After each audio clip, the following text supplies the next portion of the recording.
Yeah, at this point, I'm pretty sure nobody's actually listening to this. But if you are, please know we have no idea what we're doing. Yeah.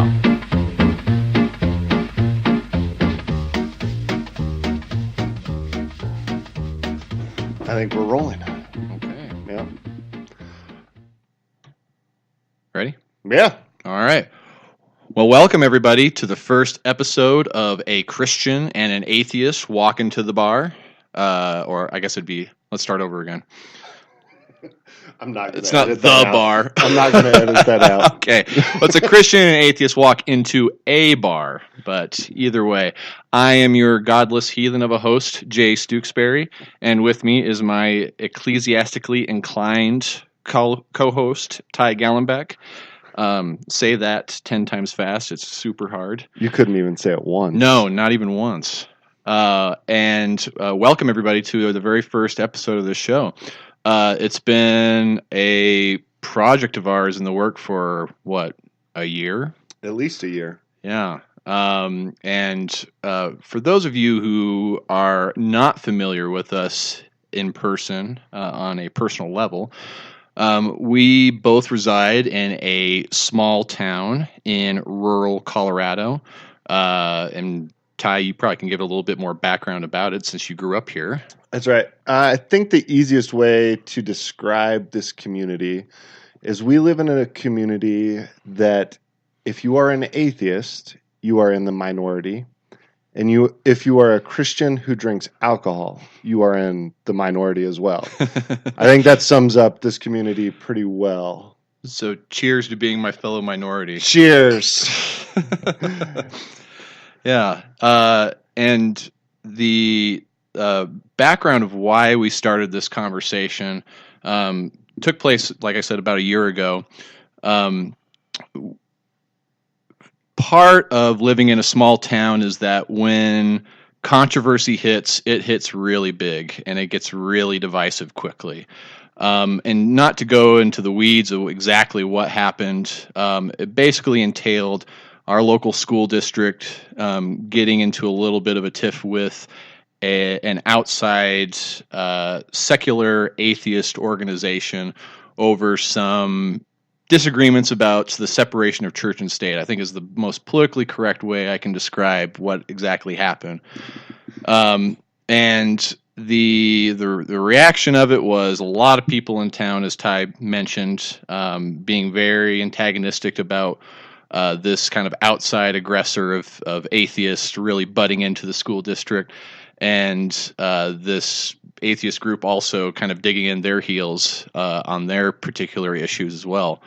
And it didn't sit well with me at all, being an atheist and feeling that my side of the story wasn't well represented by the people that were potentially going to sue our school district.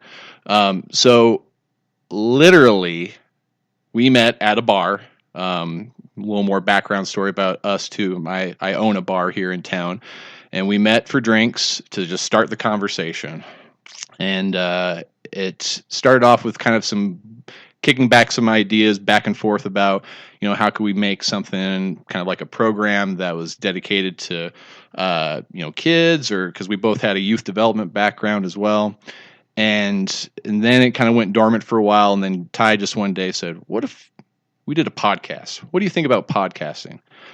And which Jay responded, he has never actually listened to a podcast. He actually started doing homework because he had no idea what I was talking about. Exactly. I had never spent any time with podcasts. I had heard about the medium, and I just didn't think much of it. So I, up until this point, have just absorbed every single podcast that I can. So here we are, and I don't think we have a really good idea about what we're doing at all. So we apologize well in advance. So yeah, at this point, I'm pretty sure nobody's actually listening to this. But if you are, please know we have no idea what we're doing. Yeah, we will be learning right along with you. Yeah.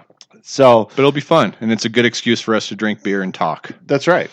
And I think that in a lot of ways is all we want to come out of this. In our community, when this event happened, it was very easy to be on one side or the other. And there was no real middle ground and no real conversation happening. And I think for me, that was the part that stuck out as something that I wanted to see changed. And I don't know how to do that. I know it's not on Facebook. If you're listening to this, that doesn't help anything. But to show people that we could just sit down and talk face to face with someone with completely different beliefs than us, and pretty quick you discover the things that we disagree on are a lot fewer than the things we actually agree on. Yeah, and these differences too are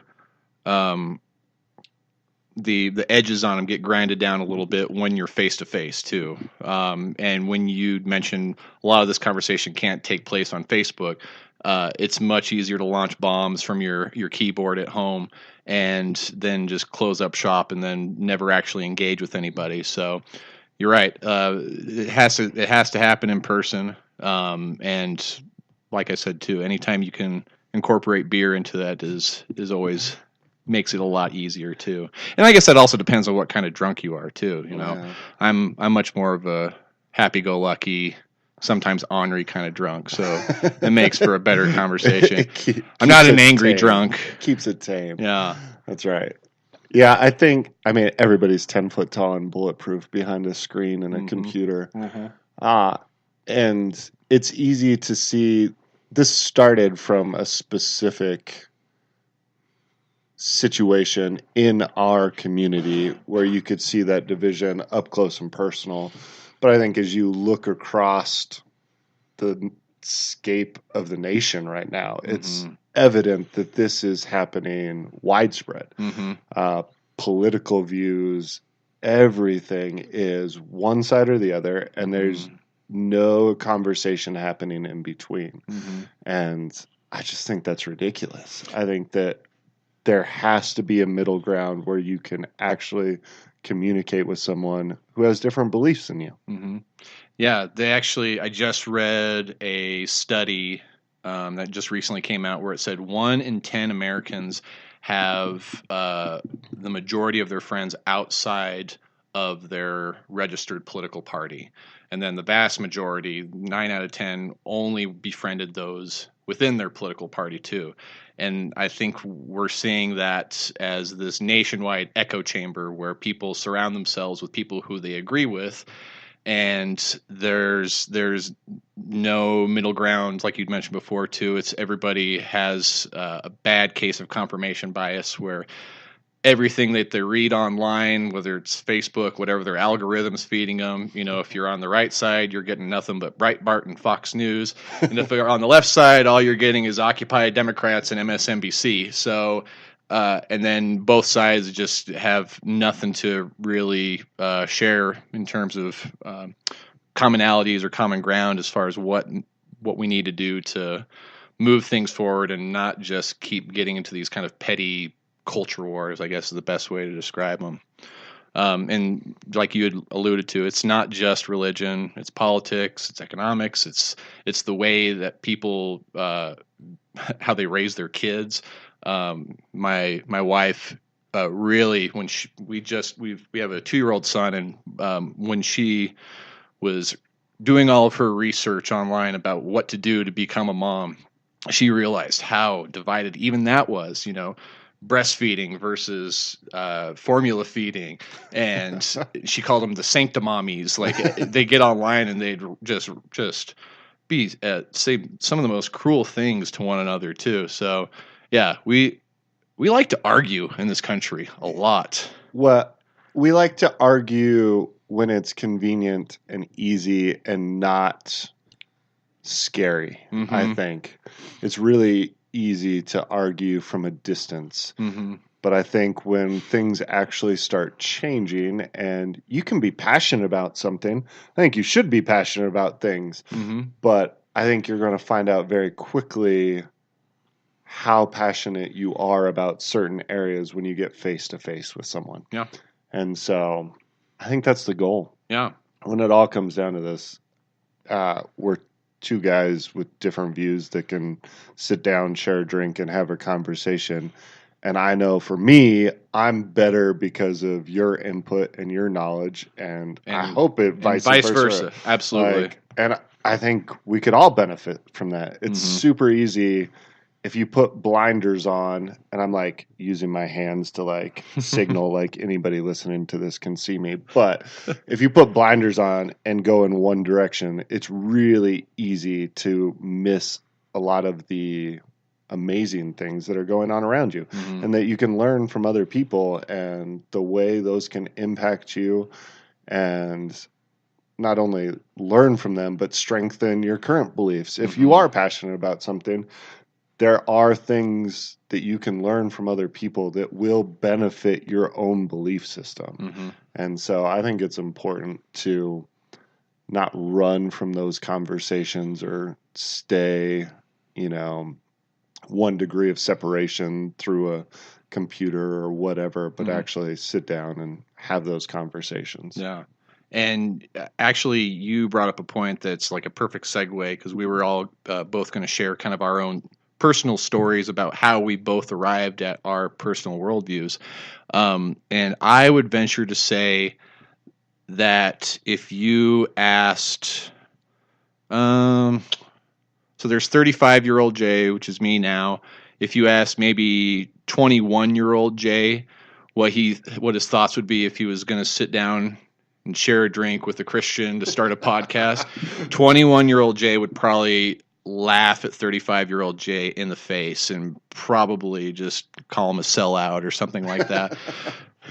So just to be perfectly honest with you, I've really grown as a person since moving to this community and interacting with folks like Ty, and specifically Ty, and really growing in terms of what I needed to do and just pure maturity, because I'll be perfectly frank, I'm much more laid back than I used to be. I was a pretty uptight kid growing up. So I don't know when I exactly identified as being an atheist. I grew up in Denver, Colorado, so I actually grew up in the big city, and I was raised by parents who are both grew up in religious households. My dad grew up in a kind of a Southern Baptist household. My mom grew up in a Methodist household, and I was baptized, and we went to church when I was very young. My mom actually taught the Bible she's been a teacher all her life, so I had all the makings to become just a traditional Christian as well, but I don't know exactly when the skepticism set in. I do remember when I was really, really young. A little bit of background story. We were in my grandpa's farm in Oklahoma, and my grandma had just was diagnosed with Alzheimer's, and she was in really bad shape. And my dad and my granddad were in an argument about, and this is basically what I can kind of figure out later, once I realized, because I was so young, it was probably way too big of a topic for me. But it was basically about the conversation about end of life. It's very common nowadays in terms of a political conversation. Do people have the ability to have dignity in their death? And with that being the case, if they have a terminal disease, do they have the right to end their life? And my granddad is a good Southern Baptist. He said, nope, that's not your will, that's God's will. And I remember my dad, who grew up religious, but he had kind of a chip on his shoulder about it. After my granddad went to bed, he turned to me, and this is, I can still hear him say it too. He turned to me and goes, Jay, do you know what happens when you die? And little Jay said, no, Dad, what happens? And he just looked at me and goes, nothing. You go in the ground, you're in the dirt, worms will eat you, and that's it. And I know he was pretty angry at that time. I know I was pretty passionate, but that was the very first time I was kind of introduced to the idea that there's probably not an afterlife. That was kind of the first time I was really introduced to that thought. How old were you at this point? I think I was probably 10. Okay. Again, I was young. I'm not in the. I remember the specific, background of the story and the scenery of it, and I remember my dad just red in the face saying those words to me. But I don't remember the exact details. But I was young, and it was probably too young to have that conversation. I don't know if you're ever too young to start thinking about those conversations. But not in the way that my dad kind of bluntly put it like that. Right. So, but either way, that was my first kind of introduction to the idea of being skeptical about the afterlife. And when you grow up in the city, it's much easier to be an atheist than growing up in a small rural community, as well as Ty alluded to. So, I mean, I grew up to kind of become a punk rock kid, and I was into a lot of music that was very aggressive against religion. I got in trouble in high school for wearing a Bad Religion T-shirt. And for those of you who are not familiar with the band, usually their symbol, their main logo is a cross being crossed out. I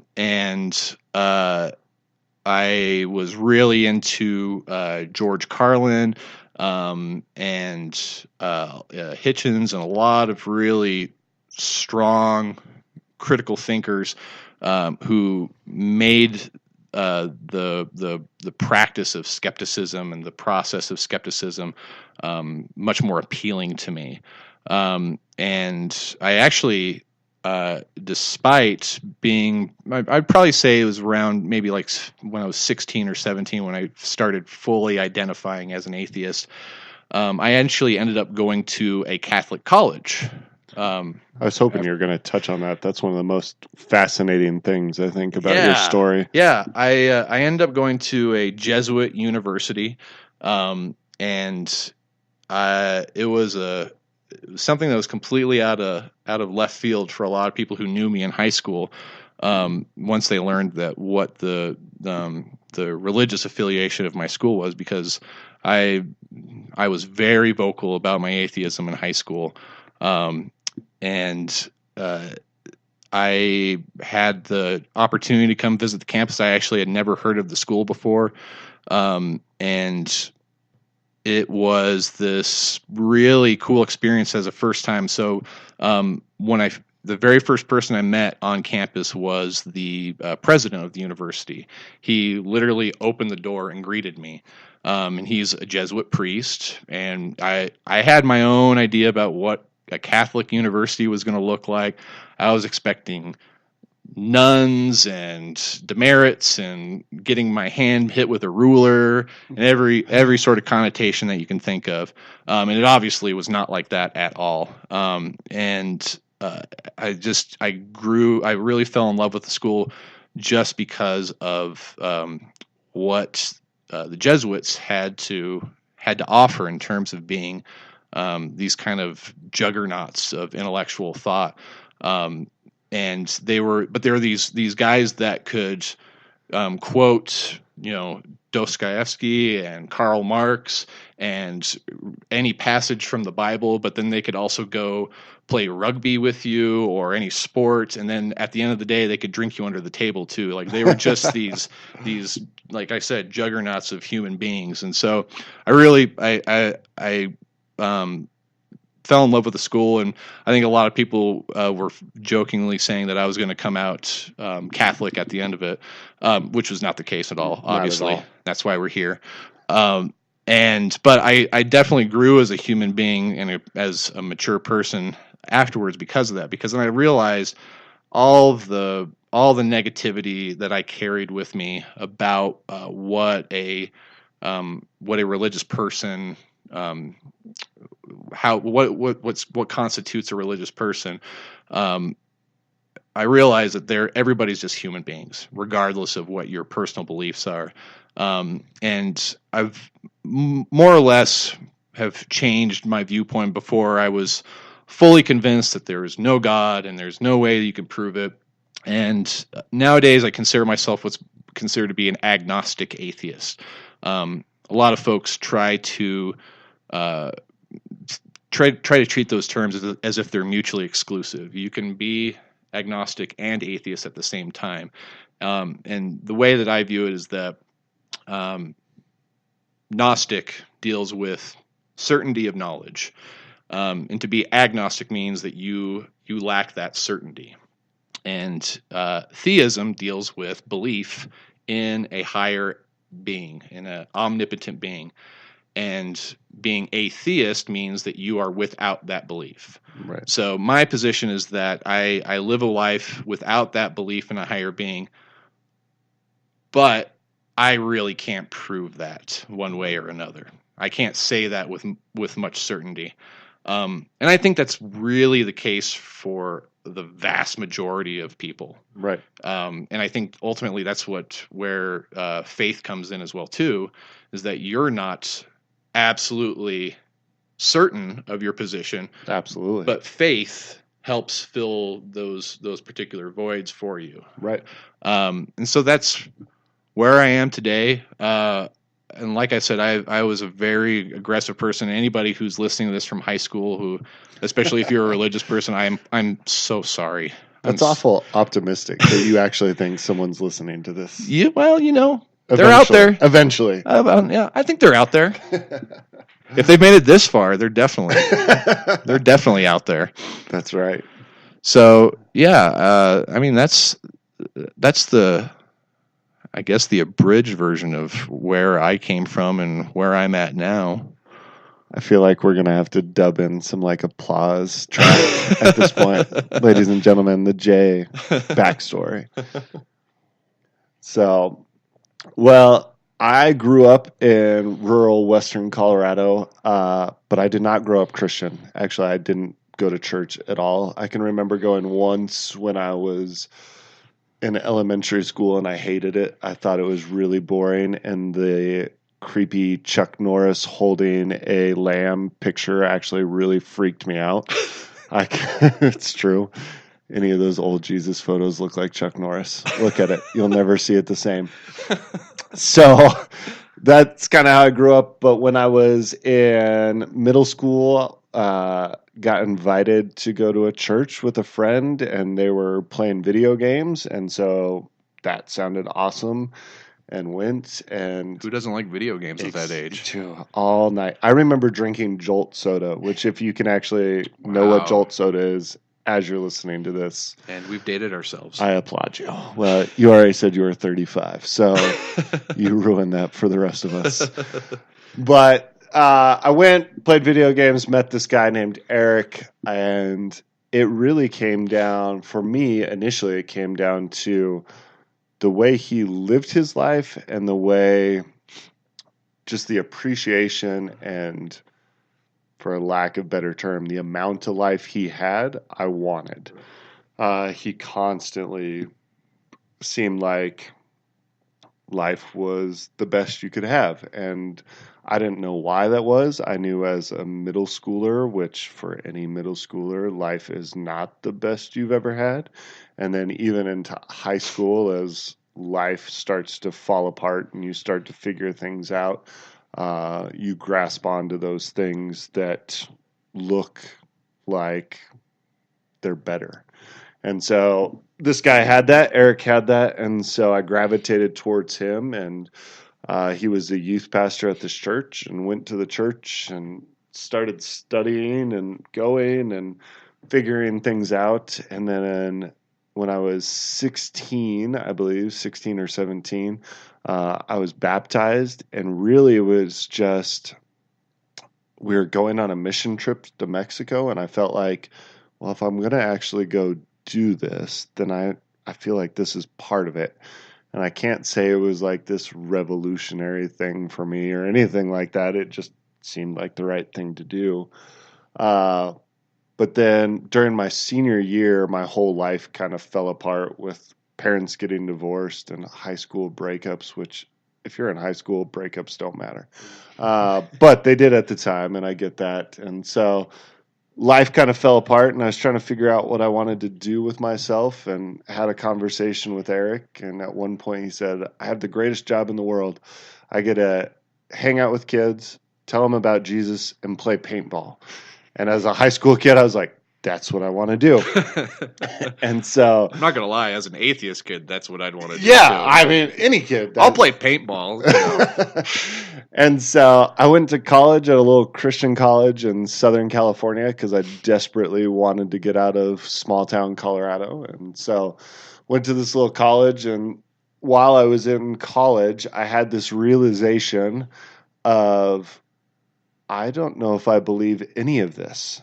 Like, I can distinctly remember sitting in a room going, I'm listening to all this stuff, and I don't know if I think it's true. And so it was kind of this like tipping point of, well, I'm going to find out one way or the other. And so I started studying on both sides of the faith equation to see where I ended up. And like you said, there's a point that you get to where you can't prove it one way or another. You cannot prove with 100% certainty that there is a God, and you can't prove with 100% certainty that there's not a God. But there was enough things about the Bible and Jesus and life that I put my faith in that. And I feel like it has done well for me. I cannot imagine my life without it and the places it's taken me. And so that's how I ended up here. I work part-time as a youth pastor, basically, here in the and so trying to show students that there is something more. The group I work with works a lot with kids who don't go to church. That's our primary demographic. And so I've dealt a lot with atheist kids, and I've dealt with homosexual kids, and I've dealt with Christian kids that grew up in church, and all of a sudden they're like, this is all crap. And so having background in all of those sides has been helpful. But it also, I continually go back to Eric and the life he lived and the peace that I wanted, which was a life that looked like it was bigger and better. And so for me, that's how I ended up here. And there's a lot more along the way, obviously, for both of us. This is kind of a shortened down story. But I think it's good to give a little context on who you're listening to.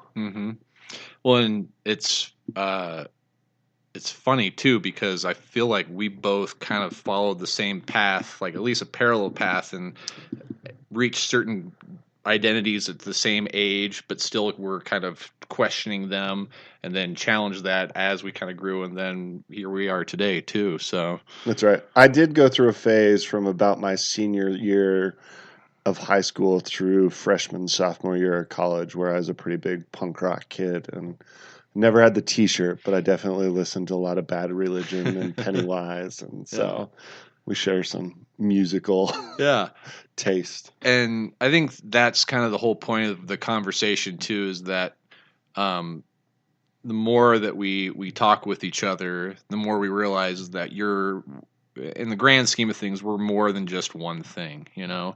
We're not just an atheist, we're not just a Christian. Human beings are pretty dynamic in terms of what they can carry in terms of other identities and other responsibilities and everything about us. So, and I think it's important that you maintain that mindset, that even though that there might be that minute difference, there's still a lot of commonality there. Absolutely.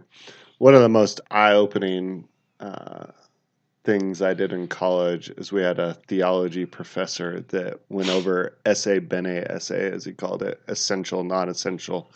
And it started out with a checklist of about 40 different items. And the question was, what do you have to do to be a Christian? And these 40 items. And so everybody checked what they thought they had to be a Christian. And then everybody stood up And so if you checked one thing, you stayed standing, two things. And so by the time you're at about 5 or 6 things, all of a sudden people are starting to sit down. And by the time you got to 12, 13 things, now there's one person in the room left standing. Mm-hmm. And his point, the professor's point was, so according to your beliefs, no one else in this room is a Christian. Mm-hmm. And I think when you look at it in that kind of perspective, Christianity aside, if you started to make a 25, 30 things that you have to do to be my friend, what's going on that list and how many people are you going to eliminate? I've had so many people that are surprised that I'm not Republican or, and at the same point, too, a lot of people are surprised that I'm not a Democrat. Yes.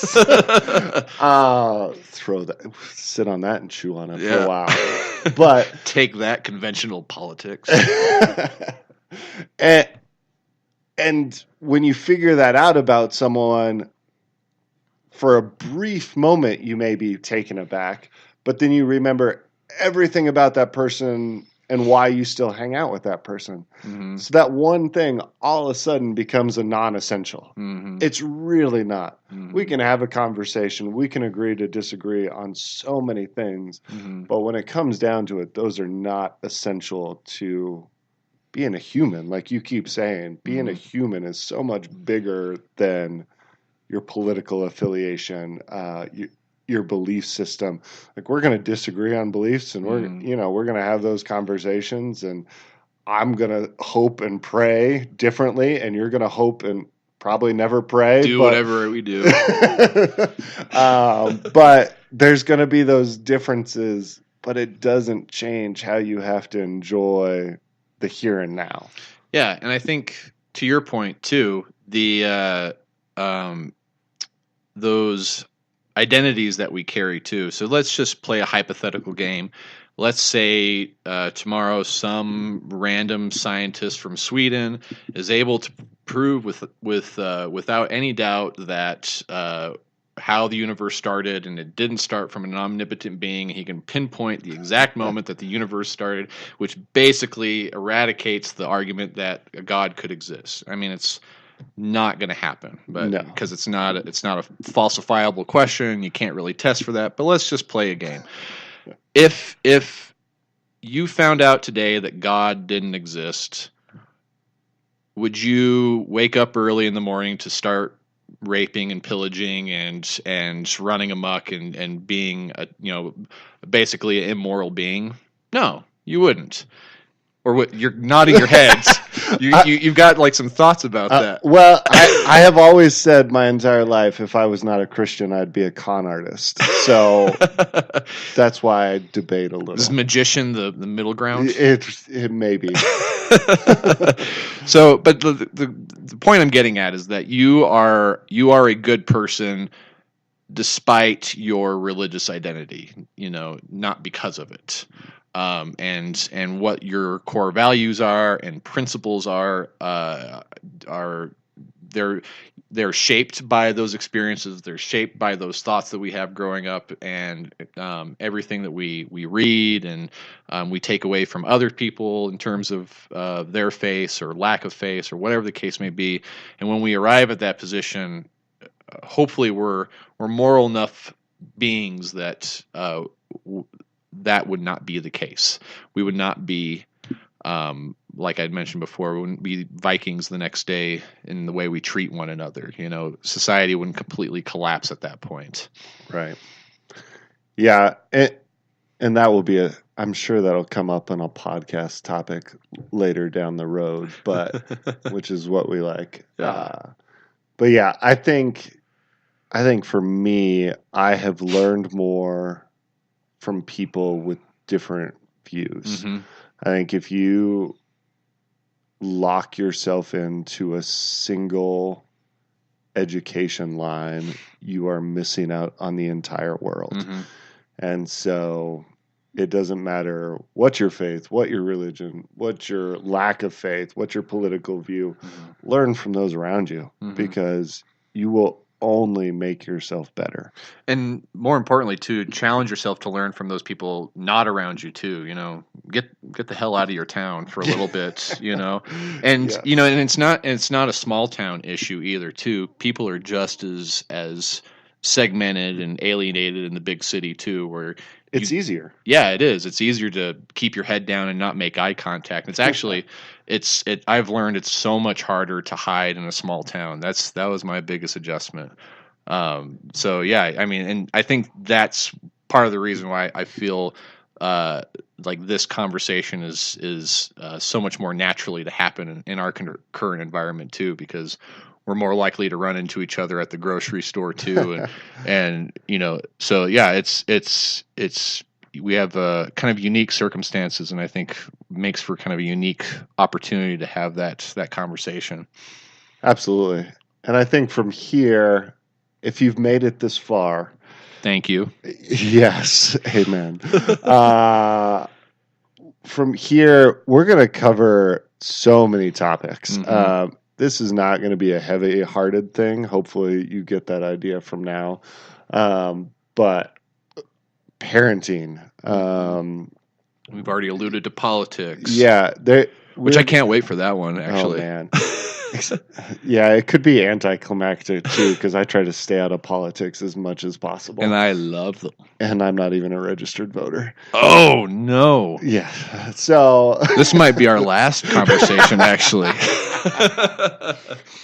So there's a lot of things that we're going to cover from two different perspectives. And I think in some of those, we may see disagreements, which is awesome. Mhm. And often we will see that we totally agree. Jay and I are very similar in a lot of ways.